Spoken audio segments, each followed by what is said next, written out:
Hi, everyone, and welcome back to PCA's Garage. First of all, happy holidays to everyone. It's been a while since we've been together. I think it's been since before Thanksgiving. So great to have you here tonight. It's the 18th episode of Tech Tactics Live, and tonight we're going to change it up a bit. We're not actually doing any projects here, and we're going to take a little bit of a field trip. And we're heading over to Griot's Motors. And many of you probably haven't heard about Griot's Motors, but it may sound familiar as it is sort of the Griot's Garage family. Before we get into that, I do ask, please like, subscribe, and be sure to comment in our live chat area during the show. As we take the tour, I'll be looking at the chat section, and if you guys have questions or if you're answering whatever their quizzes and such that might be happening, I'll be monitoring that. We have two raffle prizes tonight from Griot's Garage. We have the Concours Lawn Kit. We'll have two winners.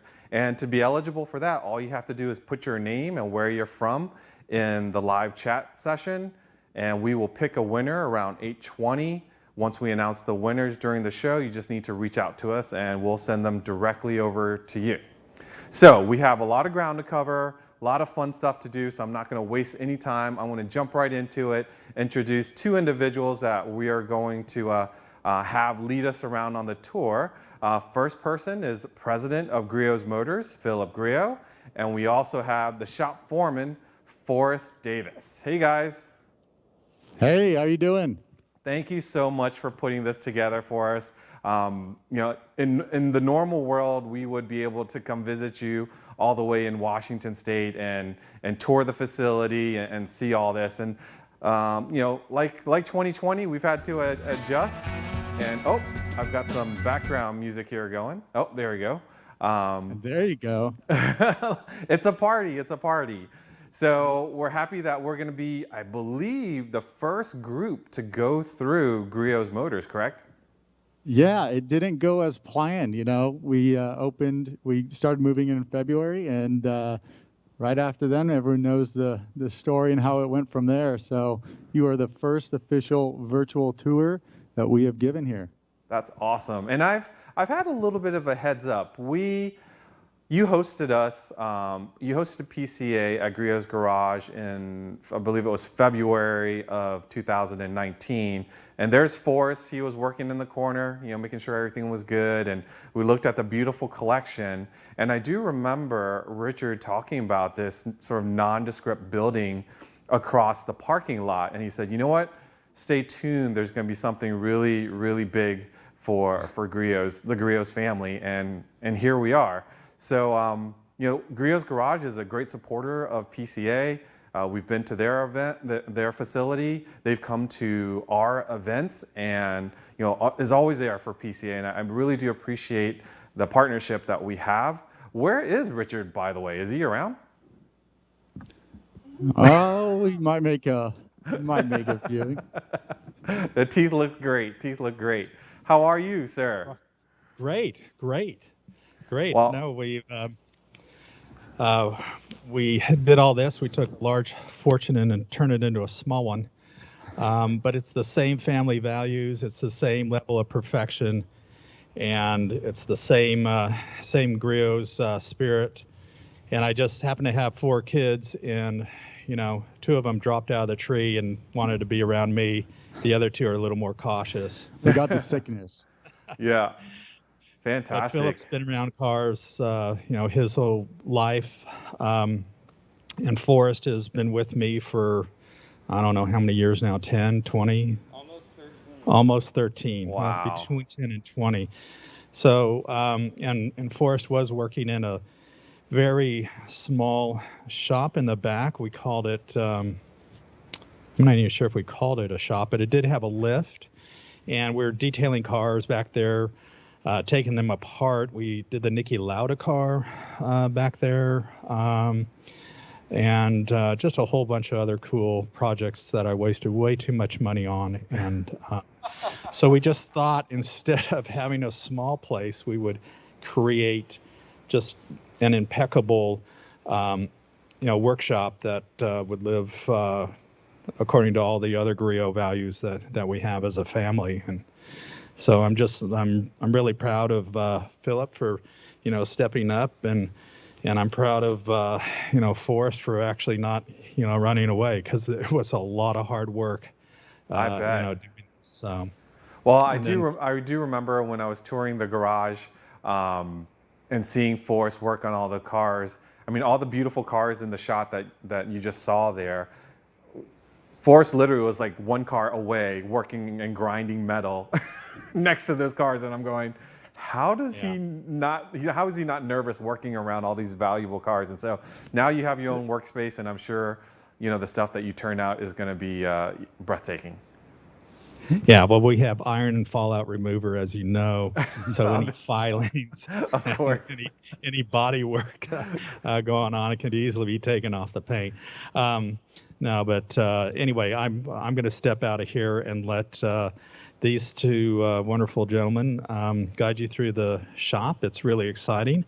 It's a new it's a new way for us to even test our products even at a further height of perfection. And the paint booth and everything that we have here just not only elevates Griot's garage, but these guys can tell us everything that we're doing wrong, which we do.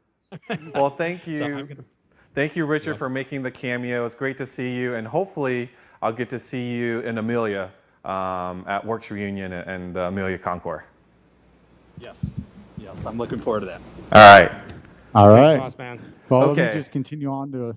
Okay, go ahead, Boo. Sorry. Well, I'm just going to have to go straight to the car. I'm sorry, as we take these tours, much like if we were to take this tour in person, my eyes are going to scatter, and it's going to be hard to keep my focus on things. So let's see if the audience knows what that is. That certainly is a 964, but it's a very special 964. So let's give them a few seconds to chime in on what kind of 964. And if you're wondering, that is not one of the raffle prizes. No cheating. No cheating, no Better cheating. put my name in the comments section because I want to win this car. Yes. All right. What are we looking Yeah, at? Christmas special. 964. So this is a 964 Cup car, and those wondering if it is a U.S. spec, it came from Japan. So it's essentially just a 964 Cup car. It's a step above the Euro RS, more lightweight. Actually, I think you don't save any weight because of the added roll cage. But same lightweight flywheel, a little bit less weight in the hood and in the front of the Obviously, car. roll cage. This is a race car for one, but they came with the Recaros and fire extinguisher. It was set up as a track car. And this Right. was one of like maybe 20 or so that were homologated for a race series, right? I'm not certain how many of the Cup cars were made in total. I think there was 20 to 24 that were brought into the U.S. That they tried, they brought in and tried to skirt around DOT laws. But this isn't one of those cars. I'm not 100% certain how many Cup cars were made. But All right. Well, let's get on the tour, because otherwise I'm gonna focus on cars and we'll never get done. We'll have to you'll be spending the night there, Right. which I'm sure Forrest already spends the night there already working on all the cars. Pretty much. yeah, that's Oh boy, I said I wasn't gonna talk about cars, but then you pan over and you show me that. yeah. So this is another good question. And this is a 1969 9082 chassis 10. And it's painted in a really interesting livery here. And if anyone in the audience actually knows what race this was raced in 1969, it was only painted like this in one race. Let us know. If not, I can let you know in just a couple quick minutes. Let's give them a couple of seconds to see Right. if they know. So this livery ran only in one race? Correct. Wow. This specific livery. I just to jump back a couple minutes after Richard handed off.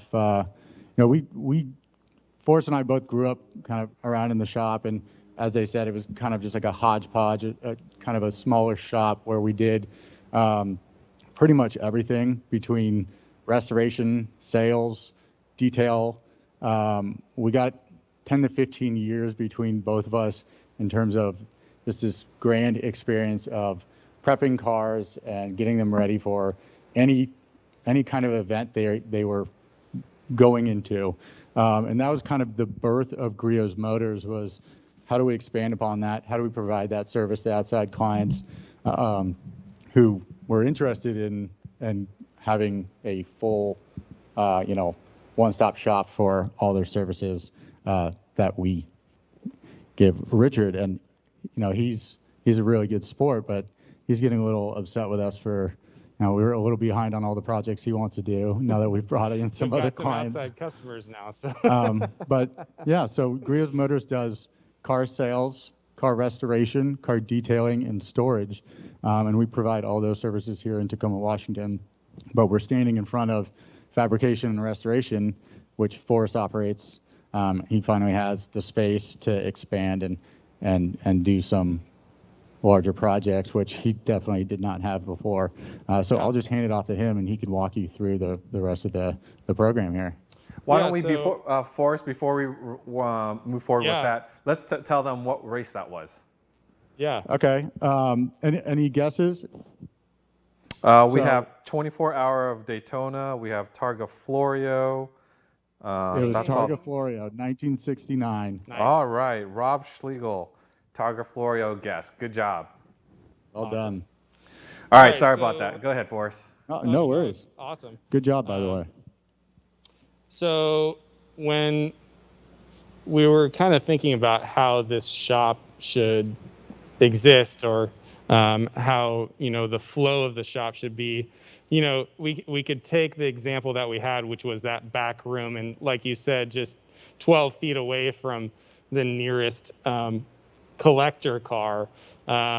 We can kind of think about the shop, having a process to it. So the first part of the shop is the restoration aspect of the business. So, the fabrication aspect. So we have all the tools here to do rust repair, to do custom work if a customer so desires.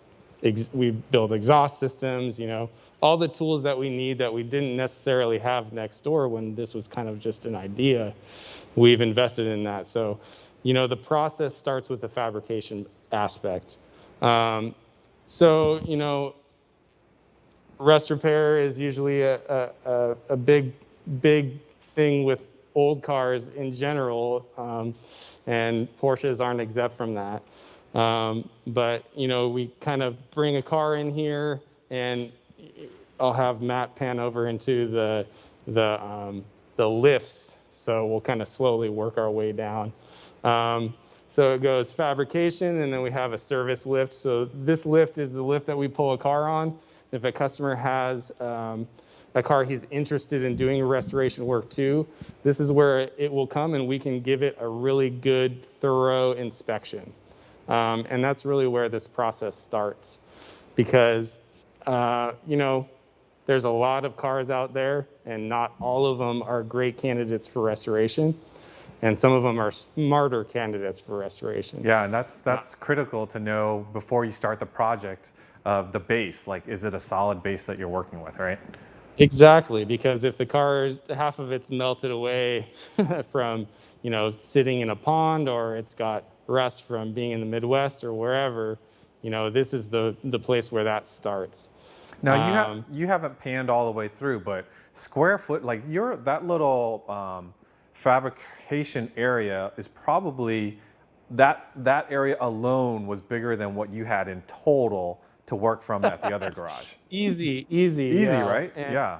It didn't have any convertible collection cars right in front of it. Exactly. I remember you had the bins that you were working on. Metal flakes dumped into their back seat. Yeah. I was looking at that video on the PCA channel today, actually, and I saw that snippet of me filing on a BMW quarter panel. I was just like, we've come a ways, You've come a long ways. Sorry. So how many square feet is the new facility? It's 16,000 square feet for Nice. the main shop and about 16,000 more for the storage facility, Okay. which we won't have time to get to today. Yeah. Okay. So obviously we're panning over. We have a couple more lifts, and we use them for different purposes. And like I said, the first lift we use for inspections and more quick services where we have easy access to it. But we also have cars in here that maybe we have for a month or two. So this is a HJ47 Toyota Land Cruiser that's here Nice. that we're doing some modifications to. We're also, kind of going through some existing work that wasn't up to the customer's standard. This you guys can't see it here, and I'll just give this warning really quick. But COVID has turned the digital age of classic car, I guess the classic car market, up a couple notches, which is great. But this is a great example of inspecting any vehicle before you buy it, sight unseen. A few cars that we get in through here are rectifying issues that were previously uninspected or seen before a purchase. So if you do have time, get a PPI. Yeah, It'll save you thousands down the road. We preach PPI all the time, and as you said, with COVID, people are shopping for cars on online auctions and stuff. And some of these auction sites have hundreds of pictures, but still it can't capture everything. And you've taken a picture before where your car looks great, but there's something wrong with it in there. And unfortunately, some of these, the market is strong. People are paying big dollars. I think I saw a Carrera back there. I mean, a 84, 85, 86 Carrera is bringing $60,000, $70,000. And I don't know, just me personally, without having like an independent set of eyes or my own eyes looking at them and buying them sight unseen, that's a big leap of faith, It is, and again, it's good that the classic market has been so resilient during this time. I think that was a big fear when we started off. Was like, how is it going to react? And I think auction houses and websites that were already built to sustain this passion really did a good job of pivoting, and I think people have been willing to take on projects throughout this time, which has been really good. Great to see. I love seeing the interest. We just want to make sure, it's $300, $500, but it could save you a ton down the road. And you want to spend as much time as you can behind the wheel, and not so much time up on the lift, which I guess I'm advocating against my own business. But But if you do get in the scenario where you need us, we'll be here for you. yes, thank you. So Good pivot. the services that you have there, is it purely restoration, or would you do service there too? So we do sales and restoration, and that's where it stemmed from. Is that we wanted the ability to not just sell cars, but to maintain and restore and provide a quality or a level of excellence that we have come to know for the cars that we manage in our collection, as well as the products that we've become known to sell as well. It's really important that a car that leaves our facility goes to a happy customer. It doesn't come back, that there aren't issues. And classic cars are finicky at best, but that we go through it with a fine-tooth comb. We make sure that it rides and drives as intended, that everything is up to date, that we go through the suspension and everything before we put it on our website, before we sell it to someone. And so they're kind of symbiotic in that way. There is an area between service and restoration where they blend together, because when we pull an old car in here and we pull the oil pan off, let's say it's got a steel oil pan, and over time the paint has come off that steel oil pan. The fasteners, they're not plated anymore, they're rusty, crusty. Basically, anytime we pull a car in here and we touch something on it, the expectation is the same. So it goes back together. We paint the oil pan, we'll replate the fasteners. So, you know, you could call some of it service, but we still consider that restoration. But there is some blending zone in between. So can you tell me a keep little bit walking, 'cause I about, think we're- yeah, keep walking and tell me a little bit about that Carrera. And if I'm not mistaken, that looks like a 968 peeking around the corner there too. Oh, Yes. there's Yeah. We'll get to the 968, but this is actually kind of, we're finishing up and this is kind of a in between restoration.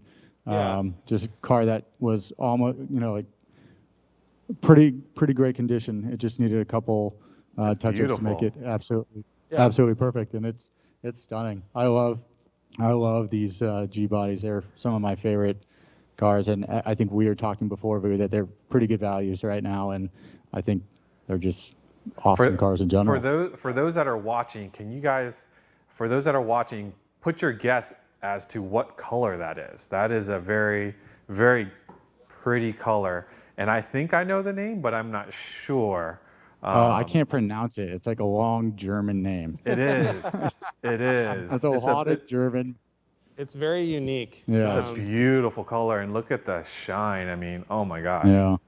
Yeah, so this customer car, you know, he takes really awesome care of this car, but it just had a couple little things that he wanted dialed in. So for one, at some point, the dashboard in it was removed, probably from cracking, and replaced with a black dashboard that then somebody painted in a glossy painted finish.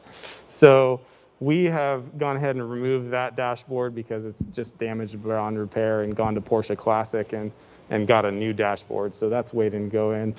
And we did a little bit of paint work as well to this rear lower valance. So, you know, just dialing in a few things that he wanted perfected. I mean, I see really it looks like it has 7 1/8-inch Fuchs on it. Looks like it has aftermarket exhaust. It's got Euro tail lights. I mean, that's some choice selections on that car.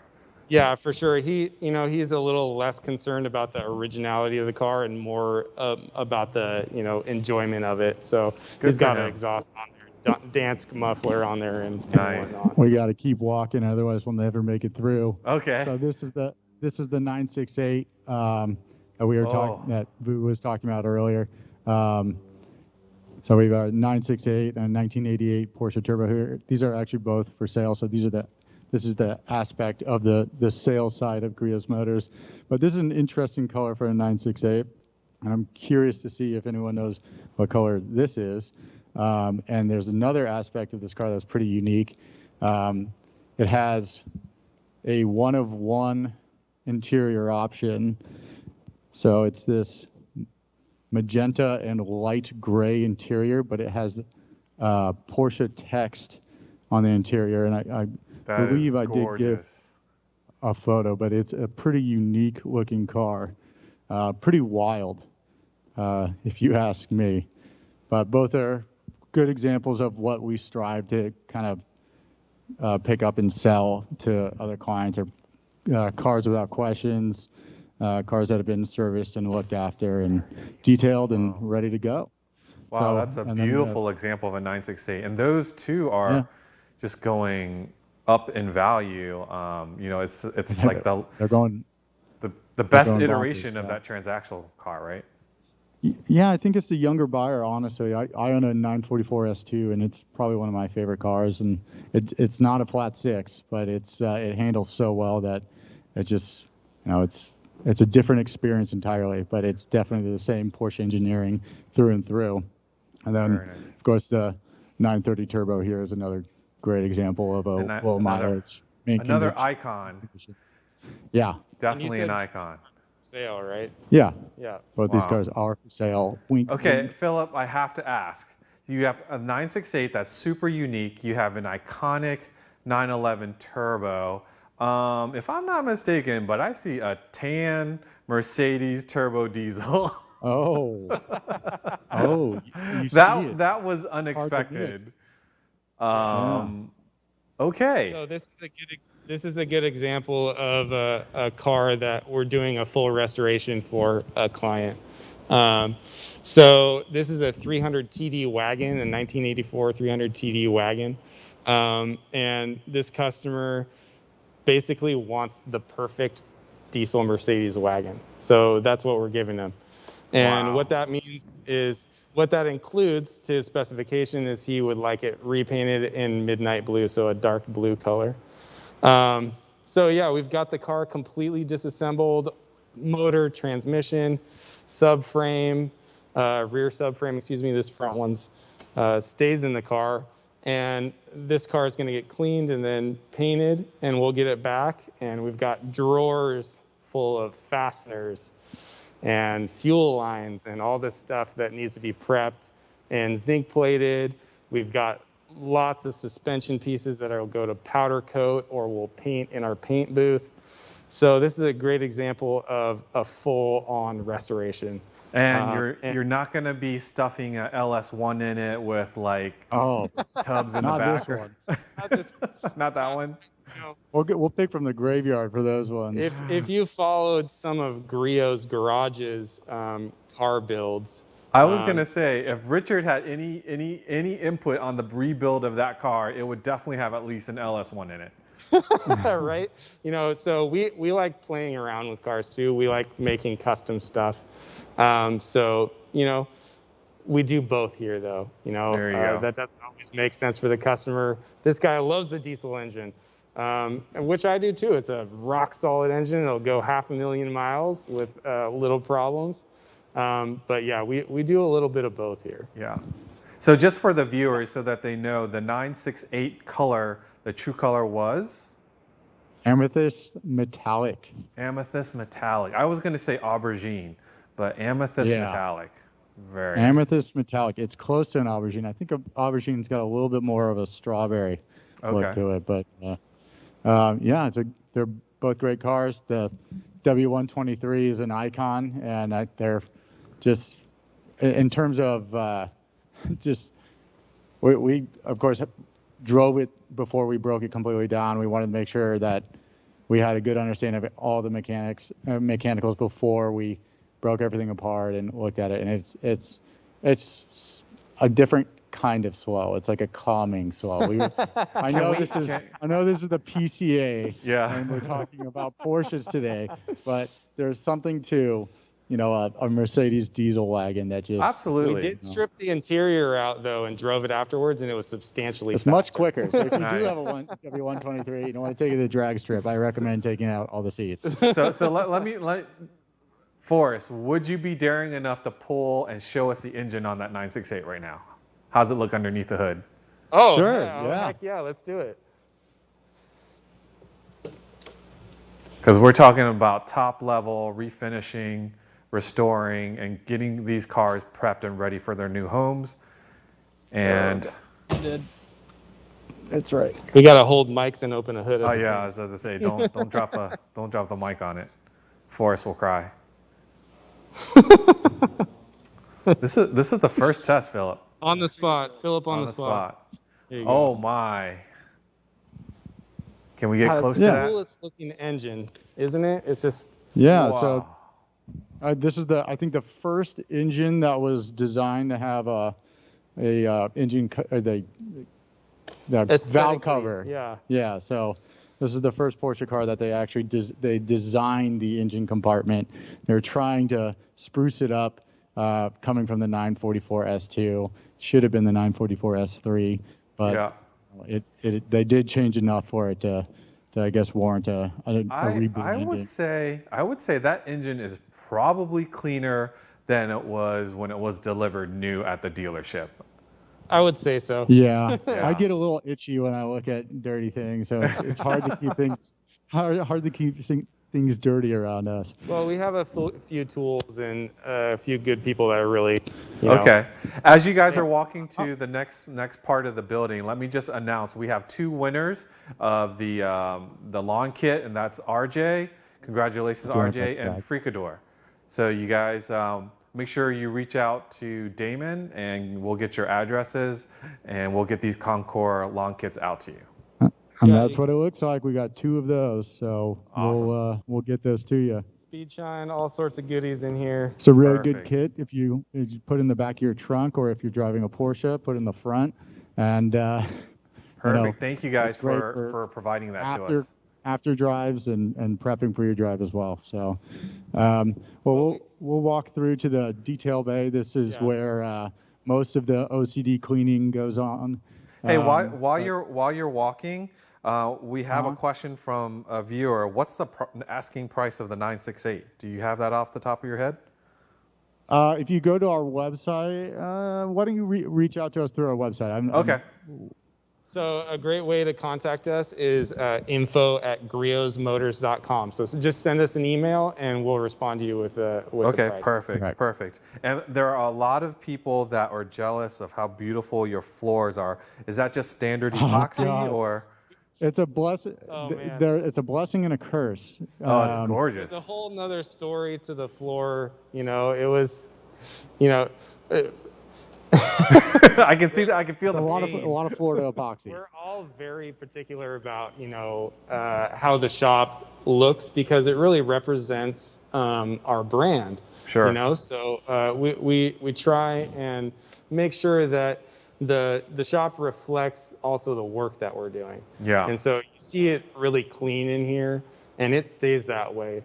And you know, it's a team job to have it look like this, but it's also a reflection of our team as well. So Absolutely. the floor is an epoxy floor, and I was able to get Richard to agree to gray instead of white.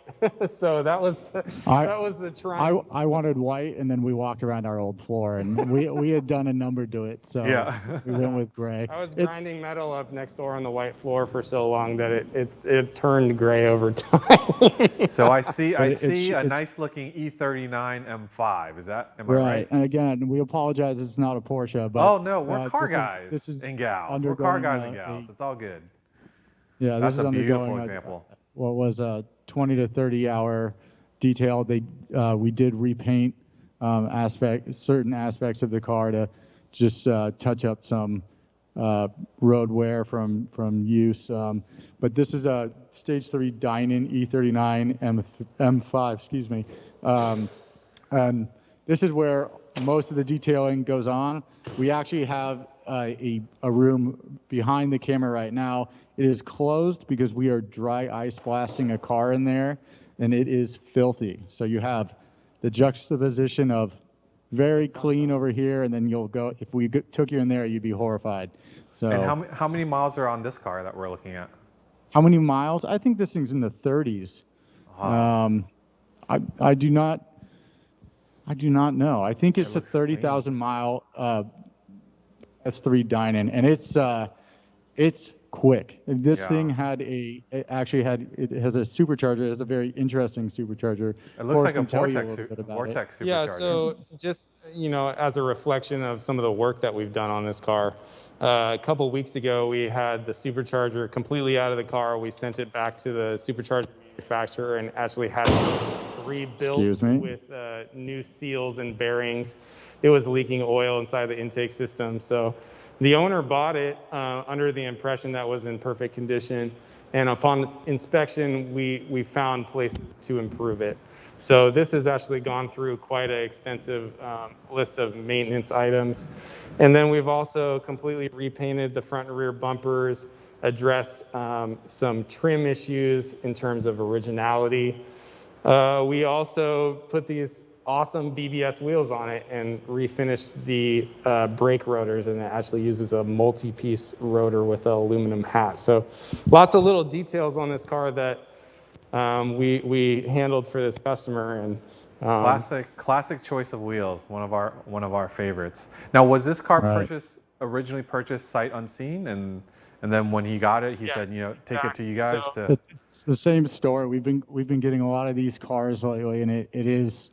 I'm not going to point fingers to organizations or anything, but it's the really excited online purchase. It comes in, something's going wrong, or something doesn't sound right or look right, or there's something going on with the paint, and we look through it, and most of these cars, I will not say most of these, but the cars that are coming to us they have some, you know, some maintenance that has not been performed in the last 10 years, or some paint that has been unloved.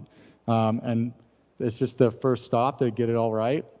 And that's what we do really well right now. And it's not a terrible thing. And some people just have a heightened level of expectations than the person selling the car. But it just goes back to, you know, the importance of really getting someone to go inspect that car for you. Definitely. Or someone you trust. Now So- you piqued one of our watchers' interest. You had mentioned dry ice something. Yeah. Yes. Should Behind door we- number 1. Should we come back to that and show what we did underneath? We that can Porsche? come back to that. I'm Okay. not going to show you that room, because if I open that up, all the dust is going to shoot in here.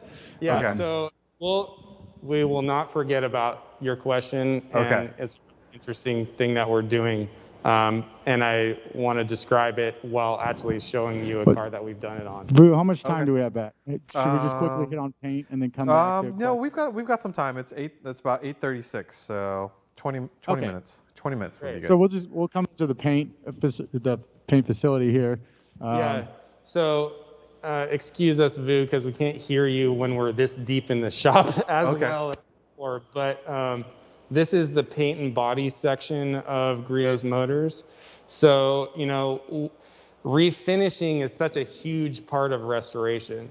And not just necessarily the exterior of a car, you know, every little bit and piece underneath the car can be painted too. So suspension bits, shocks, all that stuff. So an emphasis when we were thinking about Griot's Motors is how much of the process can we bring in-house? Because the more of the process that we bring in-house, the more control we have over the quality, but also of the timeline. So one of the things that we decided to implement into this business is the paint and body section. So there's been a substantial investment in having a prep station, which is over on my left here. So we have a full downdraft paint prep station, excuse me. So we can have a car in here. We can do all of our body work, filler work, priming, everything before the final stage of paint. And it's all contained. So we don't get dust flying around the shop. It stays really nice. So this is a 68 Corvette that is in final prime right now. We have yet to do the final sanding on it, but we've been working on this the last couple of months and really improving on, you know, the original paint surface, which was never perfect. But this booth really gives us the ability to do that, and we can also heat it up. So if we need to speed dry paint, we can turn the temperature inside the booth up to 160 degrees, and so, you know, the how fast we can turn a car around also improves. And then we also have the full downdraft paint booth. So inside this booth is where all of your hard work in the body work stage and the priming and the sanding comes to life, because you get to get color on the car, and then you get to put clear coat on the car. Or if you have a Porsche, maybe an earlier Porsche, we put single stage on it. So we also have the ability to mix our own paint here. So we have a relationship with PPG, and we have our own toner bank. I won't try and take you back to it because it's down a narrow hallway right now, but we actually have the ability to scan a car and pick up its color and mix it in-house. And, you know, it's never perfect, so we always have to adjust it a little bit, and we have that ability here, which is pretty cool. It's amazing how different one color can be. Sure. And I'd say that because every day, every week that, you know, they were painting cars down the line in Porsche, you know, they were probably, I don't know when they probably stopped hand mixing. I don't know. There was a definite variance. So when you go and you try to refer back to factory colors, there's a given range of what is correct and what is perfect. But it is amazing how many variance that can be on a car you're trying to match. And that's been our favorite part. Yeah. So, Now, can you let's guys hear walk me? back out into the shop. Can you guys hear me? So we can hear you a little bit better, Vu. Okay. Well, I know both of you are actually the whole family are quite perfectionists. And I know it probably, you had great partners before where you had to send some of that stuff out. But I've got to believe now that you have these capabilities in-house and you have the full control, you can adjust the shade darker, lighter. You can take your time sanding. You're not waiting in line with other customers, so to speak. Like having that all under one roof probably just makes you feel that much more confident that the end product that you're going to deliver deserves that Griot's Motors stamp. That's exactly right. And I think, Forrest mentioned it briefly. It's also a component of controlling your schedule, controlling the time frame. When we have a client, the difference between what we were doing up in the other shop is that we were subcontracting certain aspects of the job out because we didn't have the space to paint. Well, we tried to paint and it would. It gets everywhere. It gets everywhere. And we'd take certain things to warehouses that were emptied and had homeless people living in it to prep a car. But it gives control back to us. And there's tons of people in the industry that are exceptional painters, especially in Washington. And it's not saying that they are less capable. It's more so taking control of the entire aspect, the restoration, and putting it on our schedule and being able to deliver a car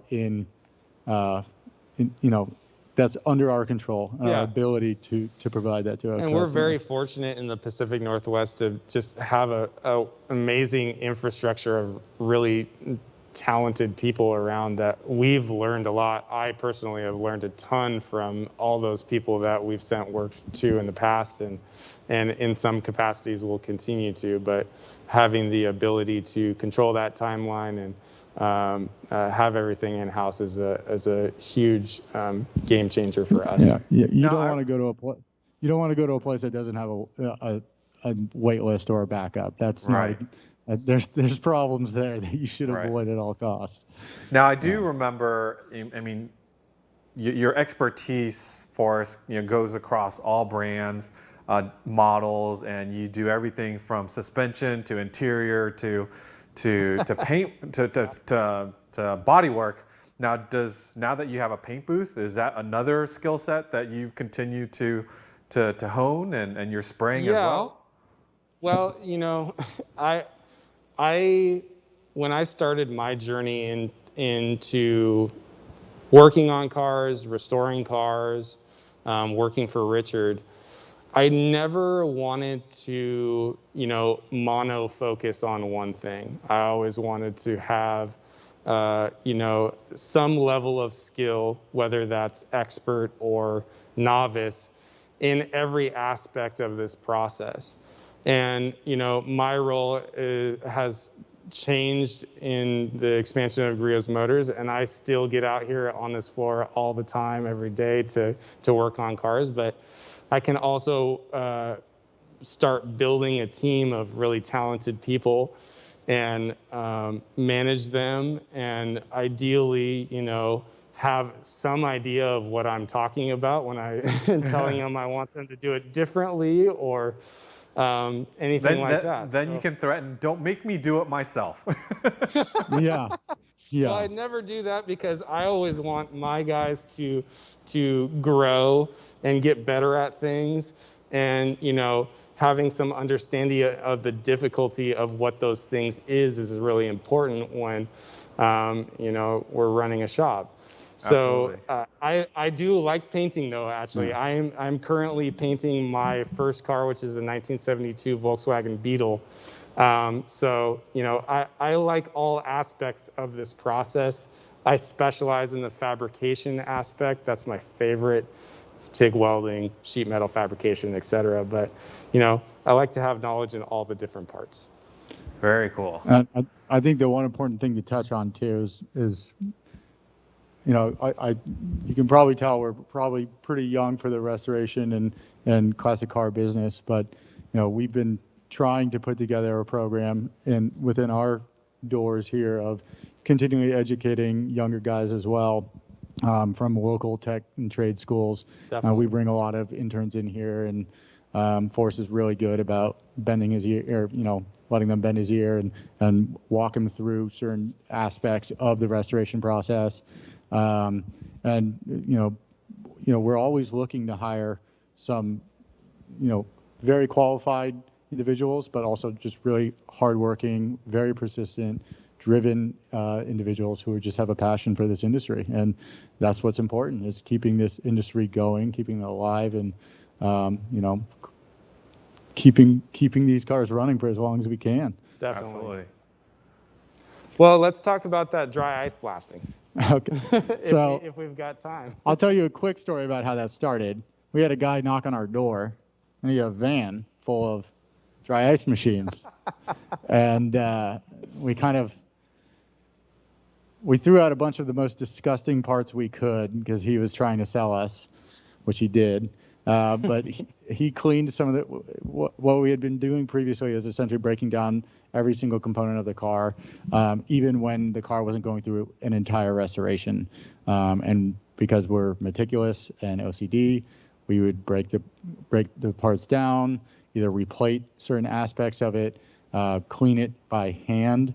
And what the dry ice blaster did, and I don't like to call it the blaster because it's really quite sensitive, but is it took a lot of that time out, and you have the ability to modulate, the pressure and the size of the blast coming out of the nozzle, and we can really take away a lot of road grime, cosmoline, oil, anything that really adheres to the bottom of your car. And on one side, it leaves an absolute perfect finish. Paint markings are still there. So in the extent of having a perfect car, it's great for people like me who like to show that off. And then on the other side of it is just really good for a pre-restoration kind of inspection, where you really can see, the state of everything that you're looking at, and get a really good idea of what the health of the car is. And just to give some perspective for some people who might not know exactly what we're talking about, is we have them broken down to the basics. We have a machine that we can fill with pelletized dry ice, so little pieces of dry ice. And using this machine and compressed air, we actually, with a wand, shoot the pelletized ice onto the bottom of a car, or into an engine bay, or anything that we're trying to clean.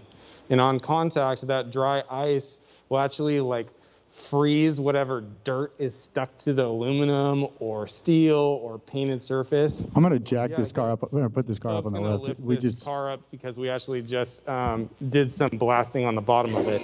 But we're actually blasting the car with dry ice. Now, the advantages of doing it this way is you can remove dirt, cosmoline, like Philip said, without damaging the substrate. So you have aluminum trailing arms on all these Porsches. You have paint markings on the nuts and bolts, from the factory, and a lot of those details is very frequently you want to keep those details. So this is gentle enough to remove the dirt, but not so aggressive that it's going to damage it. So why don't we swing the camera down behind the car here? So when you're using that dry ice, I'm assuming once you're using it, wow, that's beautiful. Right. But unlike bead blasting or using a sandblaster, you might clean off the surface, but then you also have to go back and kind of clean the mess that you've just made with all of that stuff, right? So exactly, yeah. There's you have two real alternatives. Bead blasting, which is a lot less. It can damage a lot of components underneath. You have like a hot sea, or it's an incredibly hot pressurized water, which I don't think anyone wants to see a cup of water disappear into any quarter panel of their car. Right. It's definitely cleaner than both of those. I won't say clean because everything that's underneath of the car is now on the ground, but the dry ice evaporates, so there's no dust from that. There's no water dripping everywhere. It literally is just the cosmoline and anything adhering to the bottom that is not corrosion or metal dropping to the ground. If anybody wants to see some really, sorry, Vuj, just to interrupt one more time. If anybody wants to see some really cool video shots of this process actually happening to the bottom of a car, visit Griot's Motors Instagram page, and there's actually video clips of us doing the service. Ah, cool. Very cool. So when you did the cleaning on that particular engine, you left everything intact, and you just took the wand and carefully just kind of positioned it to the dirty areas and watched things clean out. Hey, look, can we get close to that engine again? I just spend a little bit of time gawking at it. We're putting Matt, our videographer tonight, through his paces because he's got a big heavy camera underneath. Oh, sorry, Matt. Thank you, Matt. Thank you, Matt. Oh, that looks so good. Isn't that crazy? Wow. And, so no chemicals, just dry ice.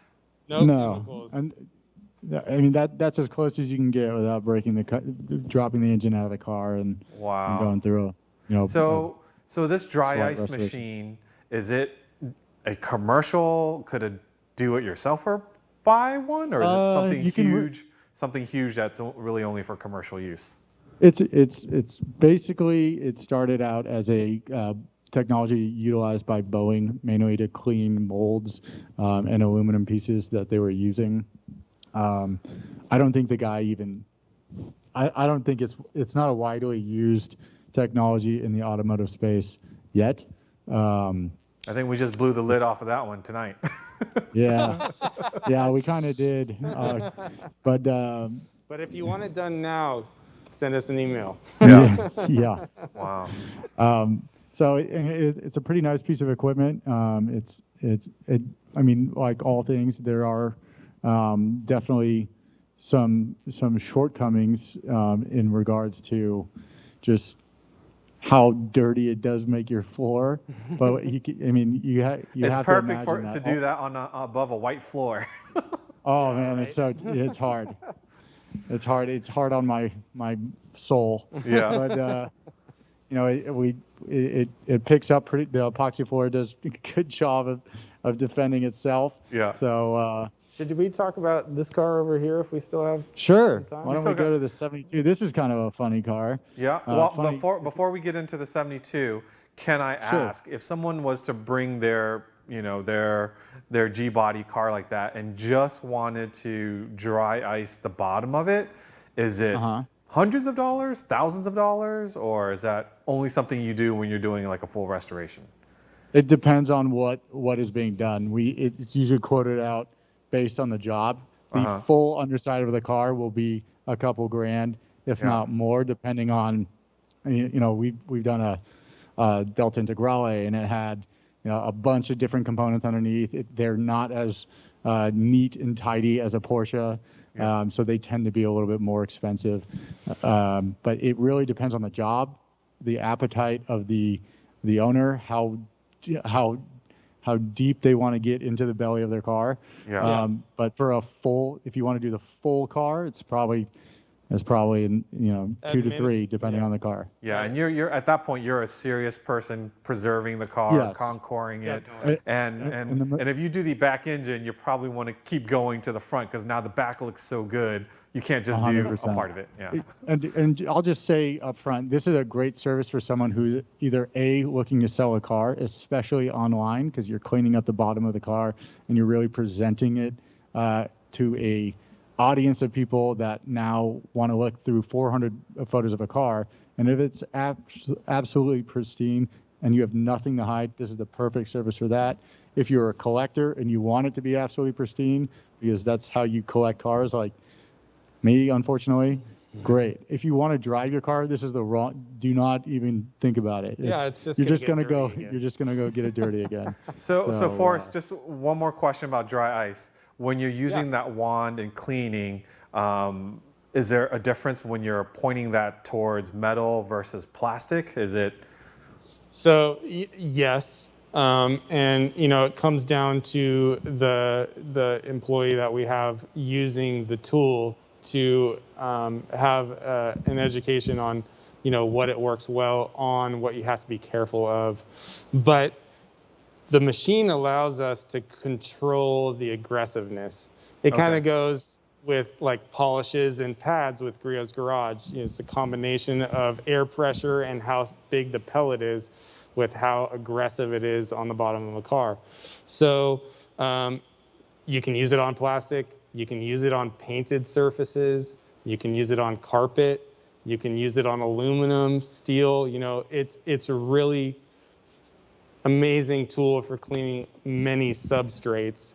And it definitely will do anything on the bottom of a car safely. I know a shop out in the Midwest that restores, pre-war, really anything pre-war, and they were using it at a very low pressure setting with really fine, a very fine grind setting, and they were cleaning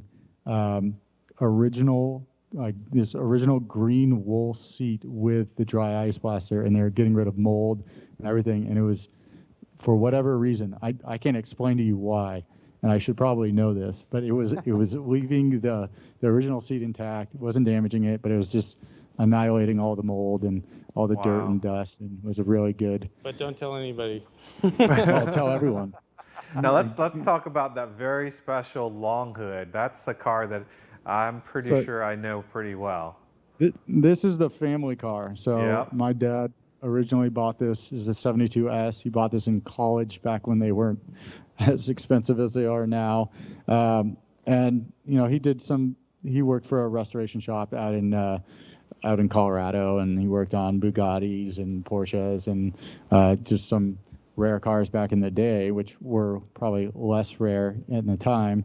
But he grew. This is how he grew his love of cars, and this is what I think. This is the second car he owned. He owned a 912, and then he purchased this car. Porsche, yeah. Yep, and then he sold it, and traded hands. I think ended up on the East Coast, and I think 2 or 3 years ago he was contacted by someone that said, "I found your car."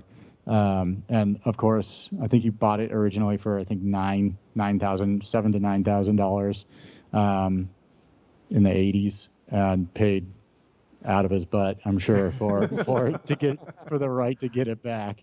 But we have it back. There's an original key that it still has. It has our puppy Java, which I grew up with this dog who is now passed away, chewed on the key. And there's bite marks all around the key, and the key is still with the car, and it's kind of a really special car for the family. I drive it on occasion. I tell them, this isn't going anywhere. Don't try it. So this is probably my favorite car in the collection. Absolutely, the family car. And we showed a couple of clips of the video that we did when we visited you in 2019, and in there, Richard tells the story. And if you haven't watched that video, you might want to go back and catch it. It's a heartwarming video, and it's awesome how a car can mean so much to someone, and it goes away, and somehow it finds itself back home in the original owner's hands. And it's a great story. So check out that video if you haven't. Yeah, I think it's really important. One of the big things that attracts me to Porsche in general, but classics, is you have this really loyal, real loyal base. And one of the things that I recognize about certain cars that stay in the family or stay around, and there's cars that have been here forever, they're not moving, they're not going anywhere, because there's memories. And these cars, and this is very sentimental, but they have souls. And there's aspects of the car that are endearing to everyone that gets in the car and has a great experience with them. And I think I almost fell out of this car when I was about 6 years old, and he took a sharp turn, and my door wasn't all the way closed. And I'm alive today, so I have this car to maybe thank. But that's awesome. Yeah. Well, guys, I told you an hour would go by so quickly, and folks that are watching, I hope you've enjoyed this exclusive first tour of Griot's Motors. And Philip, Forrest, I wish you guys the best of luck with this endeavor. Thank you for having us. And everyone that's watching, again, please hit the like button, subscribe, And we have a chance of doing another Tech Tactics Live. We have one more Wednesday at the end of the month. So if you'd like for us to do one more show before the end of 2020, let me know. And we'll see if we can't put together a good topic. Philip, Forrest, thank you again. Have a great holidays. And everyone that's watching, happy holidays to you. And maybe we'll catch you with one more Tech Tactics Live by the end of the year. See you guys. Thanks, Drew. Thank you.